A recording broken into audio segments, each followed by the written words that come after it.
Nossas Bíblias, o livro do profeta Jonas, o capítulo 1, para lermos o verso 17, e também todo o capítulo 2, do verso 1 até o verso 10.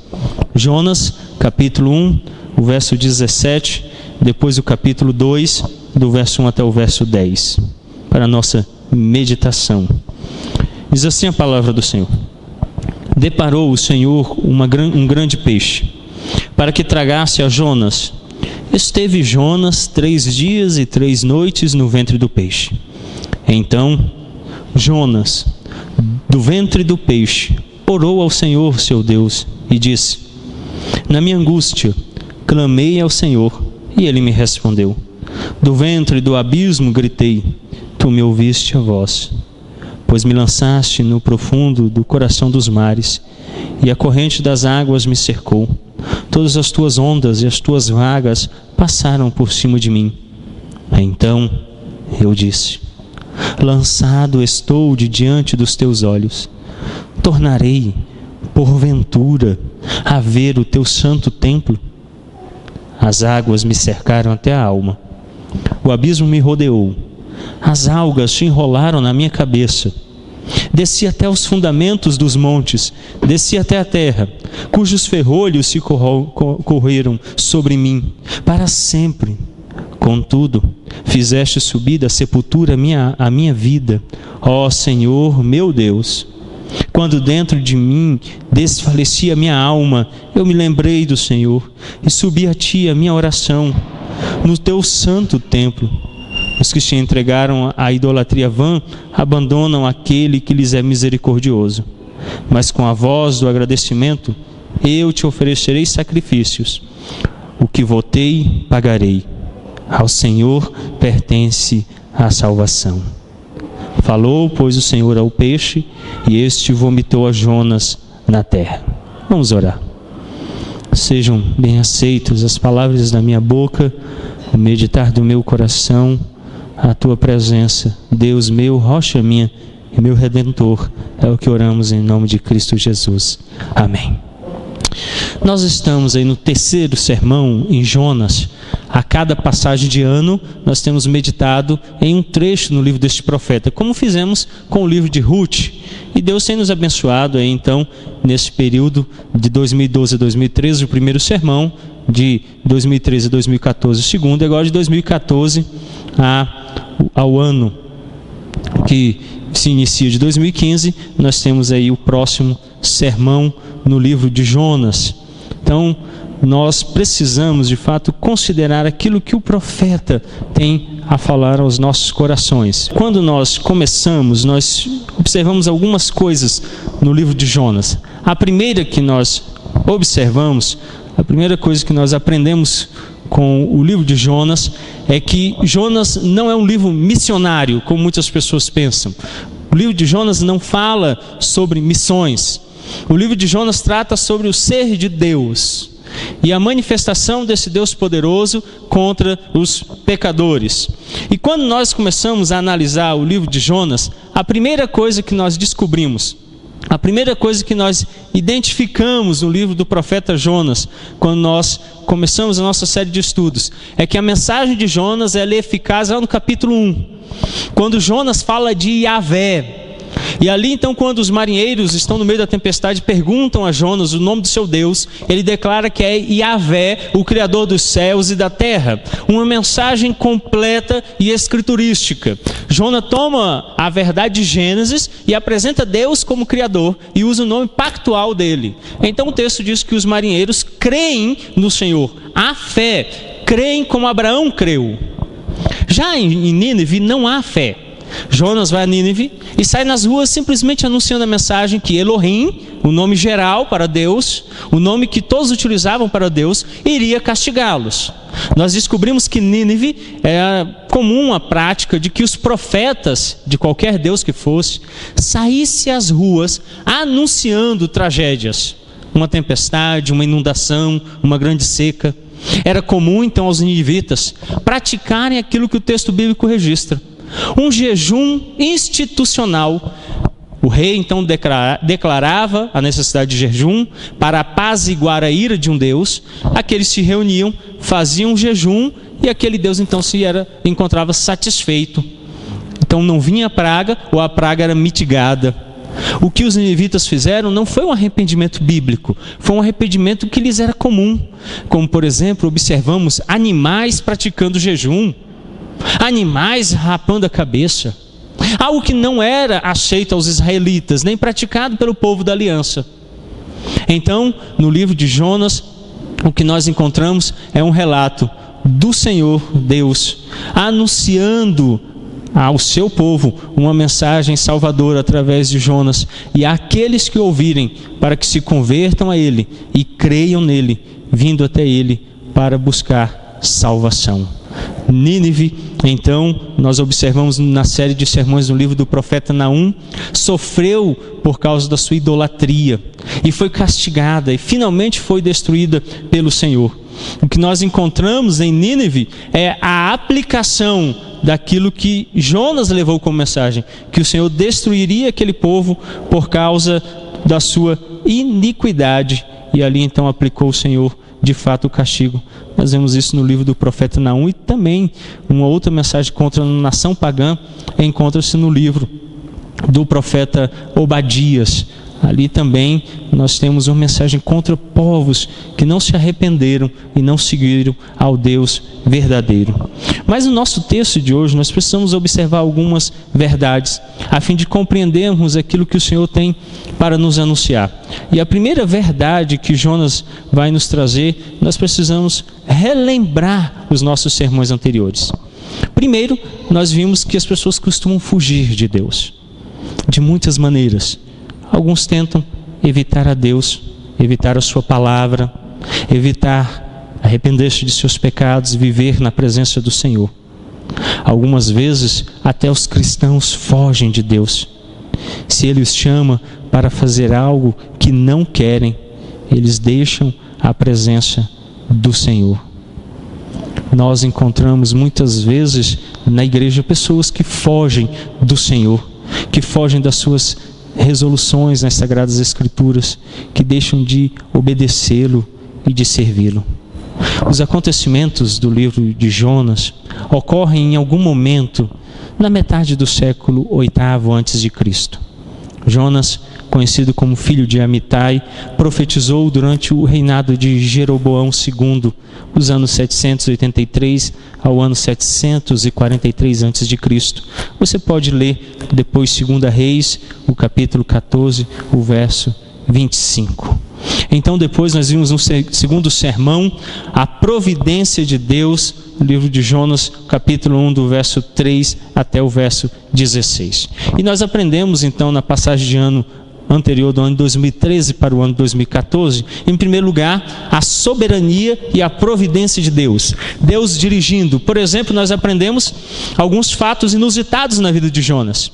Jonas chega com o desejo de partir para uma região inóspita, deserta, e havia dificuldade de navegar para aquela região. De repente, Jonas chega no porto e há um navio. E o mais engraçado é que tinha uma vaga exclusiva no navio para Jonas. Outra coisa que o texto nos mostra é que o valor da passagem que Jonas pagou era o valor exato que ele tinha no bolso.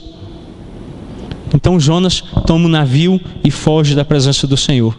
Mas nisso tudo se apresenta a soberania e a providência de Deus dirigindo a vida de Jonas, para que se cumpra na vida dele aquilo que o Senhor deseja, aquilo que o Senhor está determinando e designando a respeito de Jonas. Em segundo lugar, a providência tira o medo.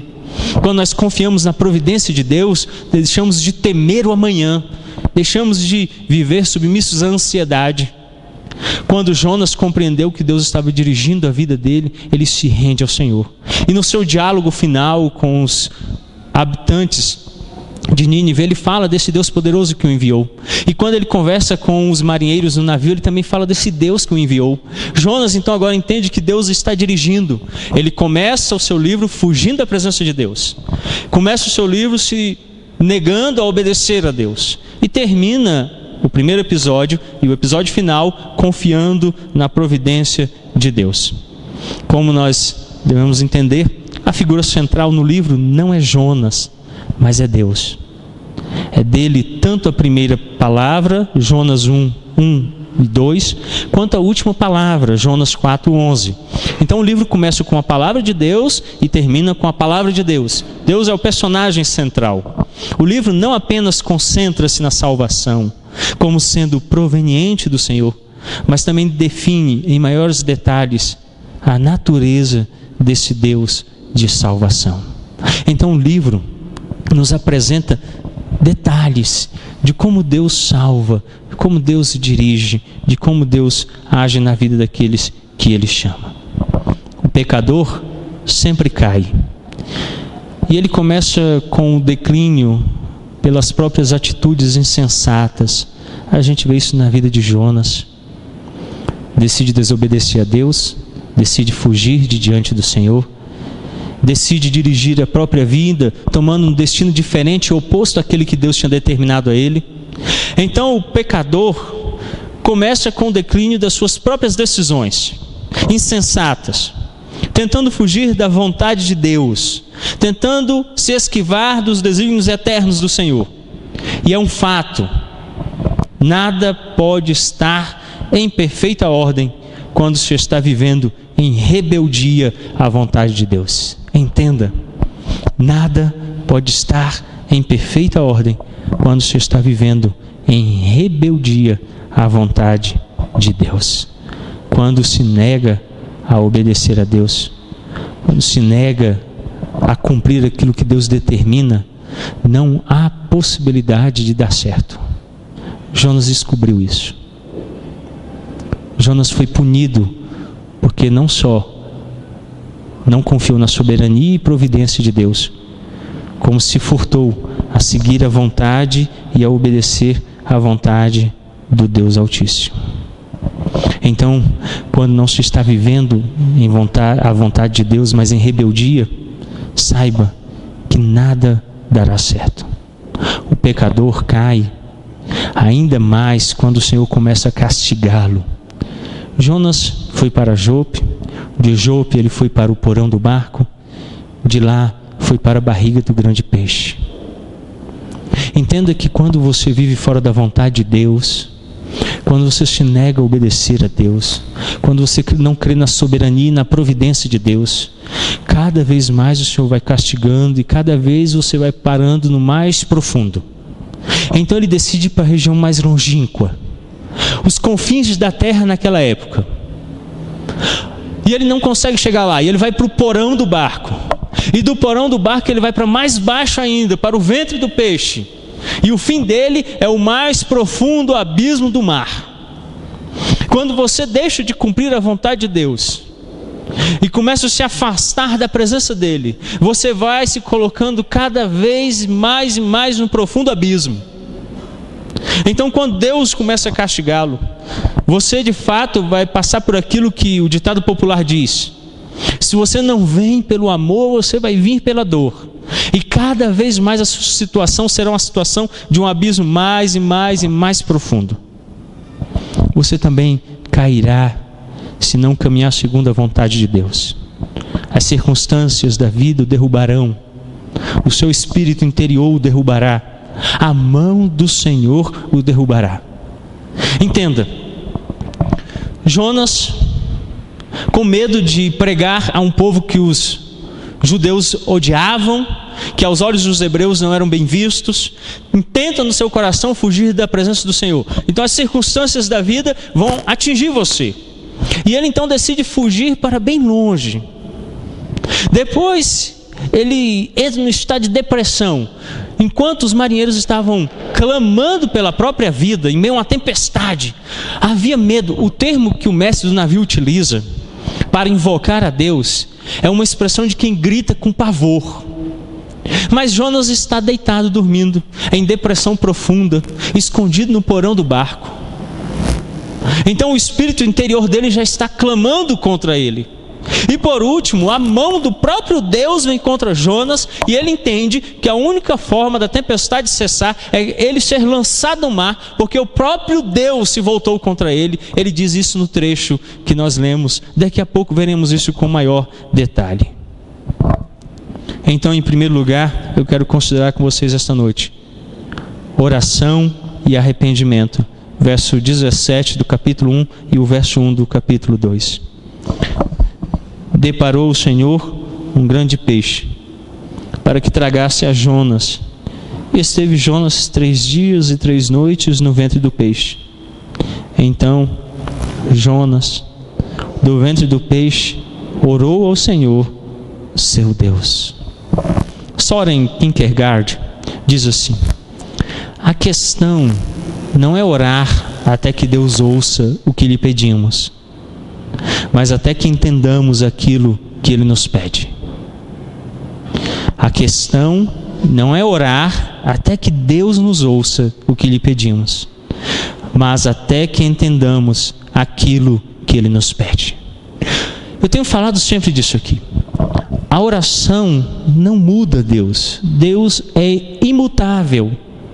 A oração muda o meu coração. Quando oramos, nosso coração é transformado. Quando oramos, nos adequamos à vontade de Deus. Por isso, a oração não muda Deus. Eu enviei o arquivo aí para vocês. Vejam aí se já chegou. Então, a oração, ela transforma a nós. Então Jonas vai aprender isso. Pela oração, Jonas vai ser transformado. Aquele que fugia da vontade de Deus, aquele que não estava crendo na soberania e na providência de Deus, agora será transformado pela oração. Por isso, em primeiro lugar, precisamos entender que a oração e o arrependimento devem conduzir-nos. Quando oramos, devemos crer num Deus Todo-Poderoso que pode mudar o nosso coração, num Deus que pode transformar o nosso coração, pode fazer um novo coração, a fim de termos a vida transformada, para seguirmos a sua vontade soberana, obedecendo ela e se dobrando a ela. A oração de fato faz com que sejamos servos melhores e submissos ao Senhor. Então Jonas clama de forma genérica ao Senhor em angústia, é o que diz o verso 2. E disse: na minha angústia clamei ao Senhor, e Ele me respondeu. Do ventre do abismo gritei, e Tu me ouviste a voz. Depois ele vai especificar essa angústia, gritando por socorro a partir do ventre do abismo. Então Jonas diz que na angústia dele ele clama, mas depois ele especifica e diz que lá no ventre do abismo. No Antigo Testamento, o abismo sempre denota uma situação de derrota final, uma situação que aponta uma tragédia. A morte se apresentou. O abismo representa esse estado final.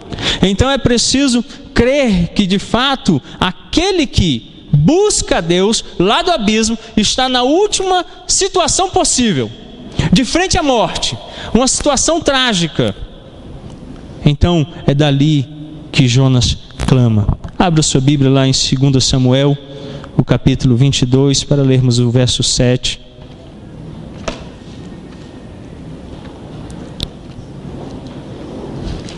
Segundo Samuel, capítulo 22, o verso 7. Na minha angústia invoquei o Senhor, clamei ao meu Deus, e Ele do seu templo ouviu a minha voz, e o meu clamor chegou aos seus ouvidos. Parece que aqui encontrou Jonas em Davi inspiração para escrever o seu salmo. As mesmas palavras que são citadas por Jonas aparecem aqui na boca de Davi. O Salmo 18, verso 6, abra sua Bíblia.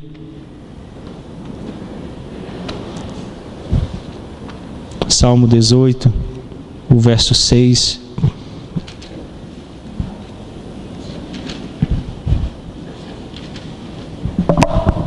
Na minha angústia invoquei o Senhor, gritei por socorro ao meu Deus. Ele do seu templo ouviu a minha voz, e o meu clamor lhe penetrou os ouvidos. Novamente acontece um clamor. Novamente há um pedido da parte de Jonas por um socorro. Então Deus o ouve. Lamentações 3:55. Lamentações de Jeremias, o capítulo 3, o verso 55. Nós encontramos um outro paralelo de clamor, de oração por socorro. da mais profunda cova, Senhor, invoquei o teu nome. No Antigo Testamento, então, quando os servos de Deus se encontravam em situações de angústia, clamavam a Deus do profundo do abismo, de situações que cercavam a sua vida, eles rogavam a Deus para que Deus lhes salvasse, para que Deus aplicasse a eles a salvação. A oração é onde se inicia esse processo de renovação. Quando você está fugindo da vontade de Deus, quando você está se negando a crer na soberania e na providência daquele que dirige você. Então, nesse próximo ano que se inicia, caso você não esteja vivendo de acordo com a vontade de Deus, o primeiro passo seja esse: uma oração clamando ao Deus da sua vida, que fale lá dos altos céus a você. Em 2:4, olha o verso 4 do capítulo 2, Jonas diz: então eu disse, lançado estou de diante dos teus olhos, tornarei porventura a ver o teu santo templo? O profeta demonstra se sentir excluído da presença de Deus. Então, quando a gente começa a fugir da vontade de Deus, a gente começa a se sentir excluído da presença dele, afastado de Deus. Então Jonas diz assim: olha, eu fui lançado de diante dos teus olhos, eu estou distante de ti. Os nossos pecados fazem separação entre nós e o nosso Deus. Se nesse ano você viveu fugindo da vontade do Senhor, e você tem se sentido à parte de Deus, distante dele, talvez você esteja experimentando o mesmo sentimento de Jonas. Ele se considera um morador entre os mortos. No texto ele declara que não vai tornar a ver o templo de Deus. Uma situação final. Jonas diz: acabou. Isso aparece ainda mais claro no capítulo 2, verso 6. Desci até os fundamentos dos montes, desci até a terra, cujos ferrolhos se correram sobre mim para sempre.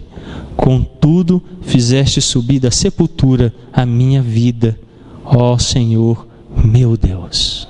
Caso você se encontre na sepultura, Jonas declara que Deus pode fazer você ter vida novamente. Deus pode lhe dar vida de novo.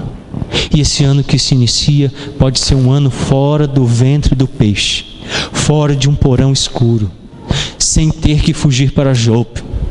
Pode ser um ano diante da vontade de um Deus soberano e da providência. Você pode viver diante do Senhor. Podemos imaginar que não havia luz, alimentação, nem água, apenas oxigênio no lugar apertado e cheirando a peixe. O verso 17 diz que Deus envia um peixe, um grande peixe, para engolir Jonas. Se Jonas permanecesse no mar bravio, morreria. Engolido pelo peixe, morreria também. Ninguém, ao ser engolido por um animal, permanece vivo por 3 dias e 3 noites. Ele seria digerido. Mas Deus providencialmente sustenta Jonas ali, e aquilo que talvez fosse morte final se torna em vida para ele. Aquela situação degradante de estar no estômago daquele animal, sem alimento, sem água, e talvez sendo o oxigênio suficiente para se manter vivo. Durante 3 dias e 3 noites, Deus preserva a vida de Jonas naquela situação de tragédia. Mesmo que você tenha ido mais profundo da sua existência, Deus ainda pode preservar você em vida se você olhar para Ele e orar com arrependimento. E Deus pode restaurar a sua vida, mesmo vivendo numa situação tão difícil. Jonas sabe que Deus pode lhe dar vida. E ele então, depois escreve este salmo. Esse salmo foi escrito depois que Jonas já tinha sido lançado fora. E então ele se lembra, e no salmo diversas vezes ele aponta essa ação soberana de Deus, salvando ele do mais profundo abismo. E se você não está conseguindo vislumbrar a saída do abismo profundo, eu quero avisar para você que Deus pode salvar você, basta você crer e se arrepender. Até esse momento, quando começa a deslumbrar um fio de esperança contra toda a esperança, Jonas não externou nenhum sentimento de amargura ou lamentação pelo que lhe estava acontecendo. O registro que Jonas faz de quando ele está no profundo abismo é detalhado. Como, por exemplo, ele diz que algas se enrolaram na cabeça dele. Ele então experimenta o mais profundo do estômago daquele grande peixe e conhece as mais profundas sendas do oceano. E mesmo assim ele não registra ali lamento, rancor, mas ele entende que Deus o conduziu para aquela situação.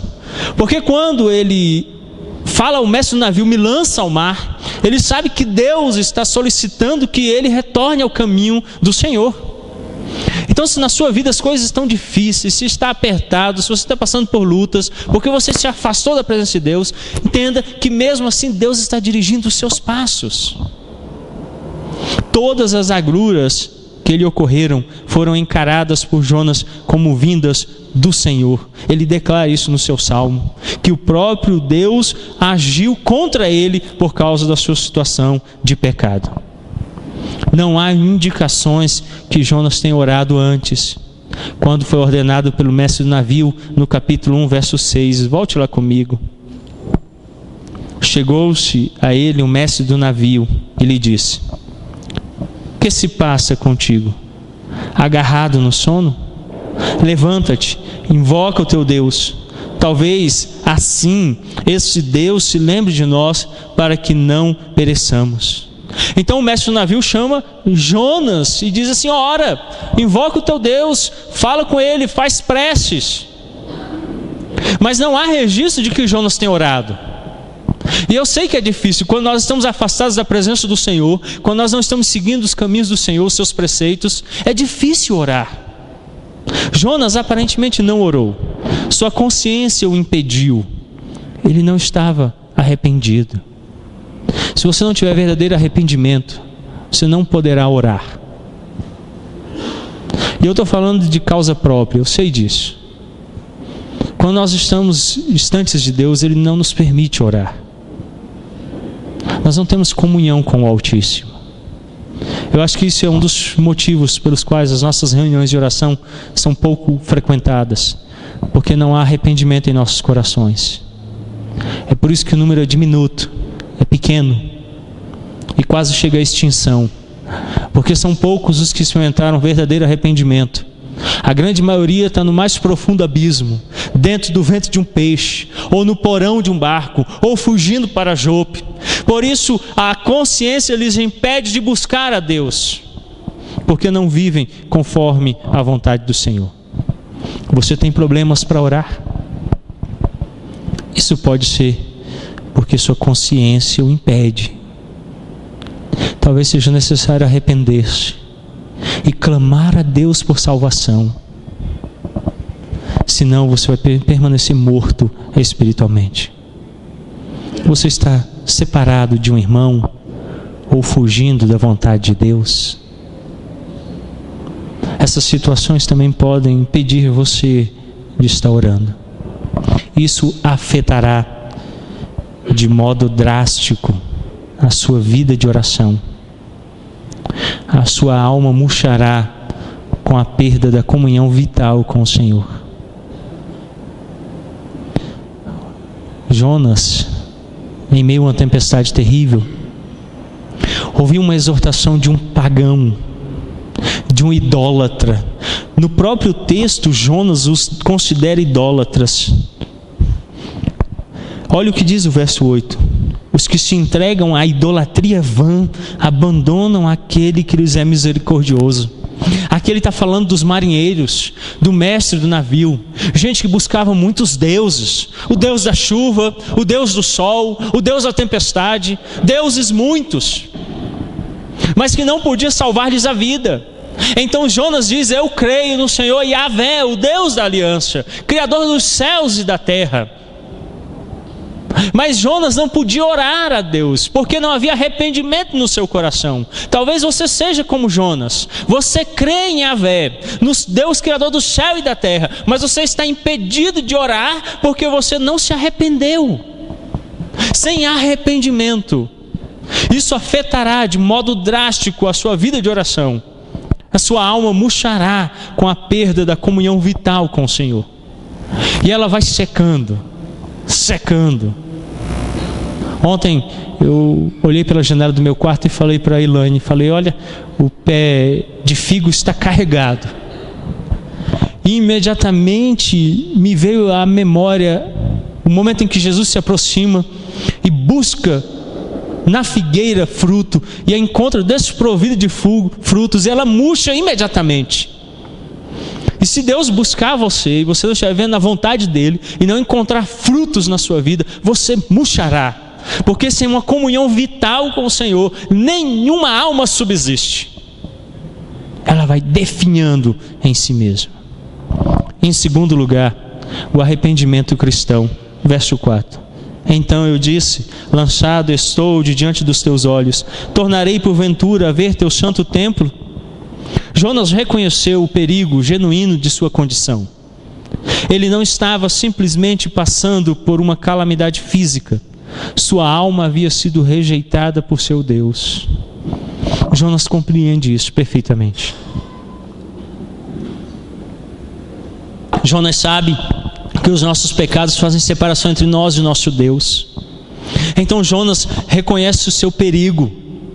E ele diz, estou lançado diante dos teus olhos. Deus não pode fitar Jonas, porque ele se encontra numa situação de quem está distante do Senhor, porque não há arrependimento no seu coração. Ele estava simplesmente submerso no mais profundo abismo da sua existência. Sua alma havia rejeitado o seu Deus. Então ele diz assim, tornarei porventura a ver o teu santo templo.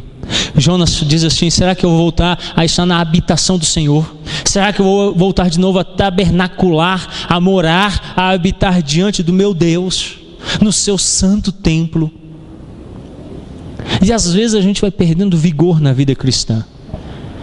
E aí a gente começa a perguntar, será que eu vou voltar à presença de Deus? Será que eu vou voltar a ter aquele vigor espiritual que eu tinha antes? Será que eu vou voltar a estar no santo templo do Senhor?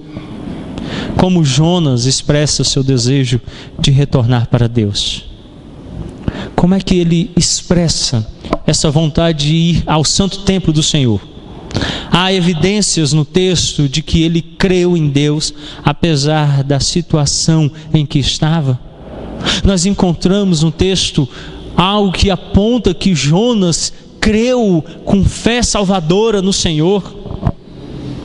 Depois do desespero, o profeta clama por socorro. Olha o verso 2. E disse, na minha angústia clamei ao Senhor, e ele me respondeu. Do ventre do abismo gritei, e tu me ouviste a voz. O termo clamar aqui é o mesmo termo que o mestre do navio utiliza lá no primeiro capítulo para Jonas. Quando ele diz assim, invoca o teu Deus, clama, grita desesperadamente, porque nós estamos numa situação de desastre. Mas Jonas continua sem temer. Naquele momento ele ainda estava endurecido de tal forma que ele não tinha medo nem de morrer no mar. E a gente então, quando começa a pecar, a gente não tem medo da morte. Mas depois que o pecado ganha vida, a gente tem uma compreensão plena do que seja o abismo. Então depois que Jonas está lá no abismo, ele clama a Deus como ele não clamou lá no navio. Ele invoca a Deus como ele não invocou antes. E então agora Deus está vendo na vida de Jonas alguém que decididamente está olhando para Deus como um Salvador. Por isso o arrependimento cristão exige que olhemos para Deus com fé salvadora.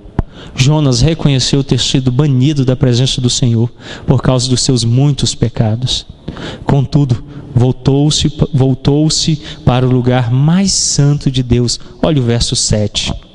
Quando dentro de mim desfalecia a minha alma, eu me lembrei do Senhor e subiu a ti a minha oração no teu santo templo.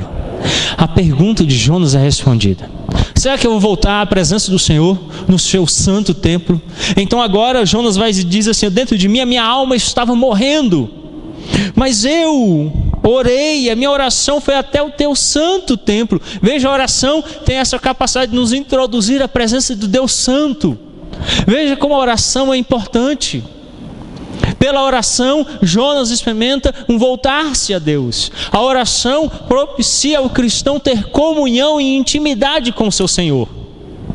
Jonas então diz assim: no teu santo templo, já não há mais aquela perspectiva, será que eu vou? Ele diz assim: agora eu estou diante do Senhor. Não há no culto cristão um momento que nos aproxime tanto do Senhor quanto a oração. Jesus intercede por nós diante do Pai. Então Jonas volta-se para o lugar mais santo de Deus, no seu santo templo, em oração. A vida de Jonas testemunha o fato de que Deus julga o pecador sem parcialidade, castigando-o no abismo. Entretanto, deste abismo, o Senhor o fez subir para a vida. Assim como Jó, que antecipa a ressurreição de Cristo ao terceiro dia, Jonas também o faz. E o verso 17 fala que Jonas por 3 dias e 3 noites esteve no ventre do peixe. Como seu Senhor, o nosso Senhor Jesus Cristo, por 3 dias e 3 noites esteve sepultado por nós. Então no livro de Jonas, Deus se apresenta como um Deus que julga o pecador, que o pune sem parcialidade. Os nossos pecados não ficam isentos do julgamento do Senhor, mas Ele é um Deus que nos oferece vida. E Jonas então encontra vida no Senhor quando ora com fé, olhando para Deus. O sinal de Jonas proclama a verdade do Evangelho a respeito da justiça e misericórdia de Deus. Mateus 12, os versos 39 e 40.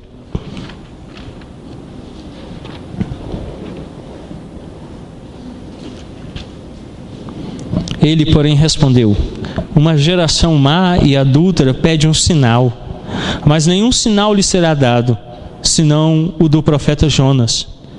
Porque assim como esteve Jonas 3 dias e 3 noites no ventre do grande peixe, assim o Filho do Homem estará 3 dias e 3 noites no coração da terra. Capítulo 16 de Mateus, o verso 4. Mateus 16, o verso 4. Uma geração má e adúltera pede um sinal, e nenhum sinal lhe será dado, senão de Jonas. E deixando-os, retirou-se. O sinal de Jonas é esse. É essa mensagem pregada pelo próprio profeta na sua oração.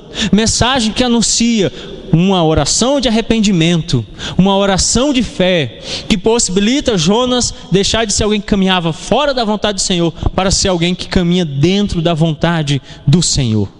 O sinal de Jonas proclama a verdade do Evangelho. Deus é um Deus de justiça. Ele pune o pecador, lançando-o no mais profundo abismo. Mas Ele é um Deus de misericórdia e toma esse pecador no mais profundo abismo e lhe restaura a vida, fazendo-o vivo de novo.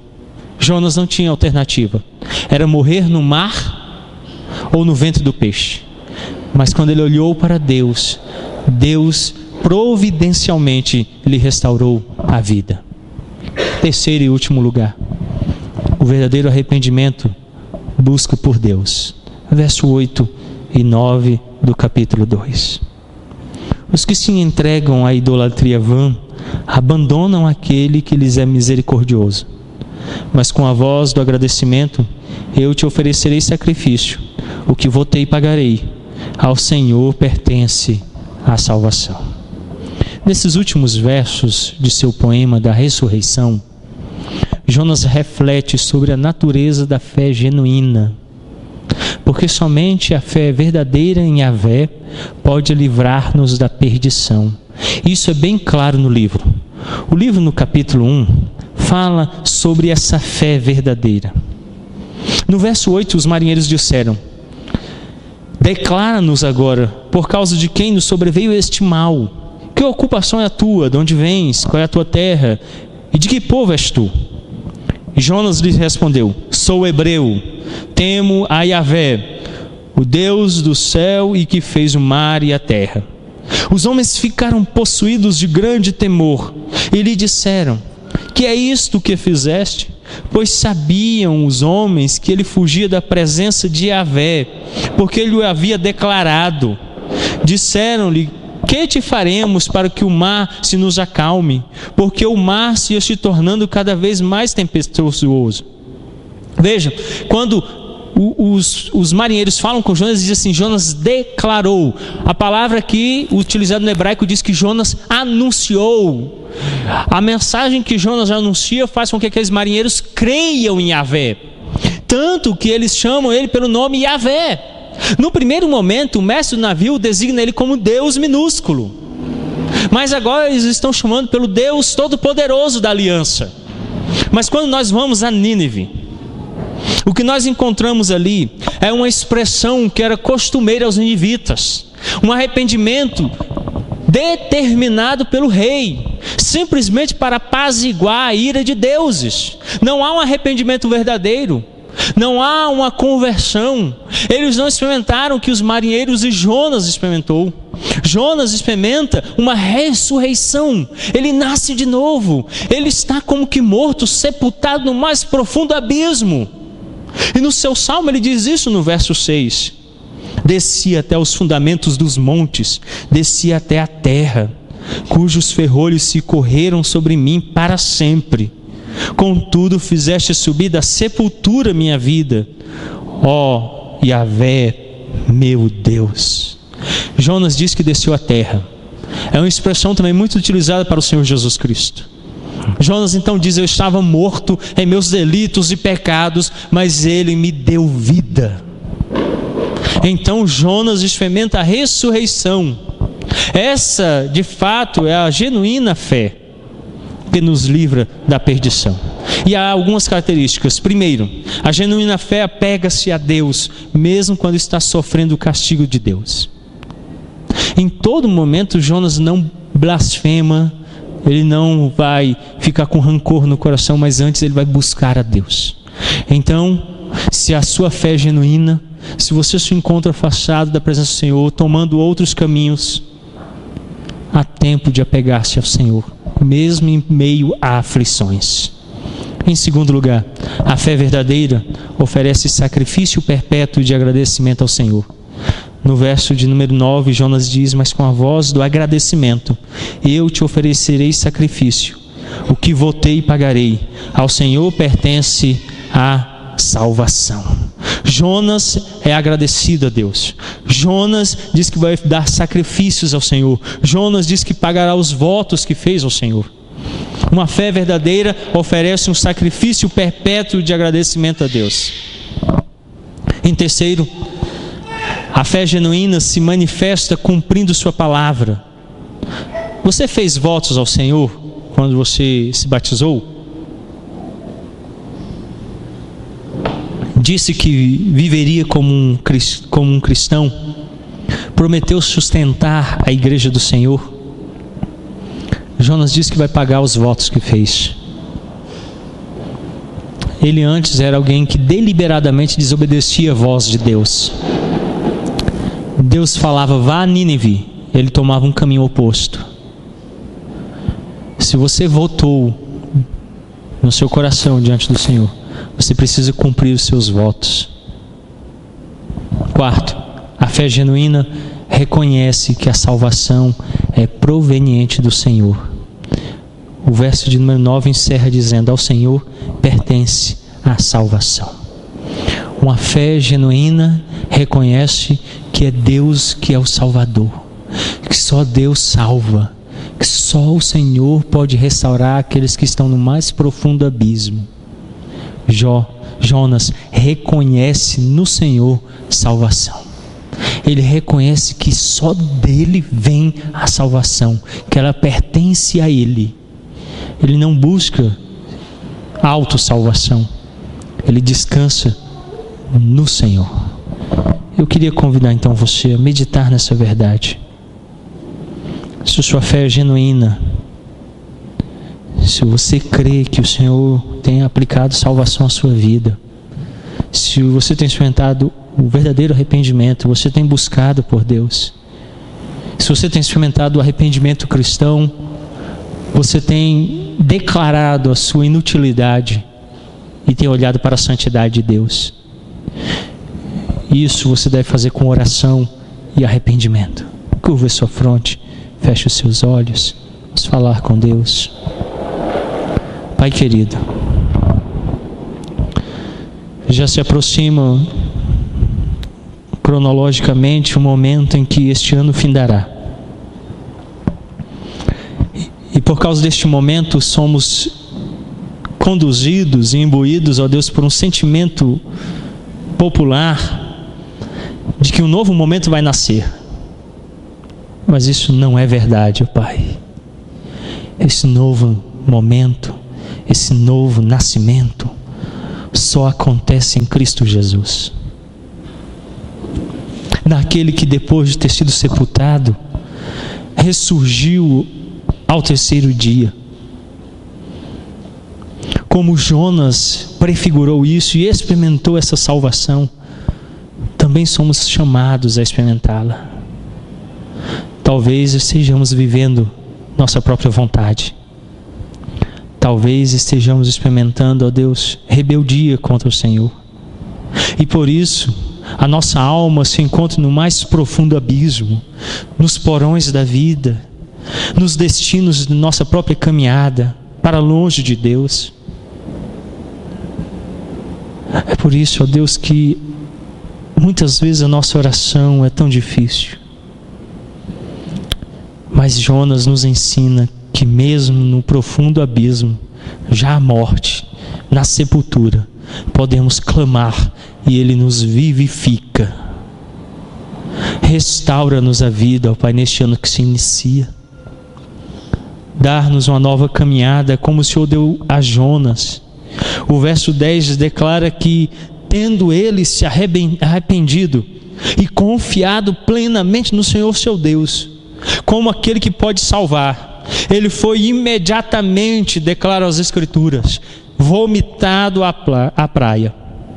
E ali de novo se encontrou em vida, livre, ó Deus, das profundezas do abismo, dos porões, dos destinos da sua própria caminhada. Agora Jonas estava pronto para seguir a vontade do Senhor, que tinha sido revelada a ele, caminhar na presença de Deus.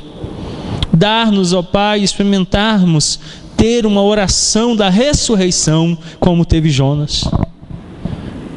Que a nossa oração, neste findar de ano e no iniciar de um novo ano, seja uma oração de arrependimento e fé genuína em o nosso Salvador, Jesus Cristo, para experimentarmos vida e vida em abundância. É o que oramos, Pai, em nome santo de Cristo Jesus. Amém.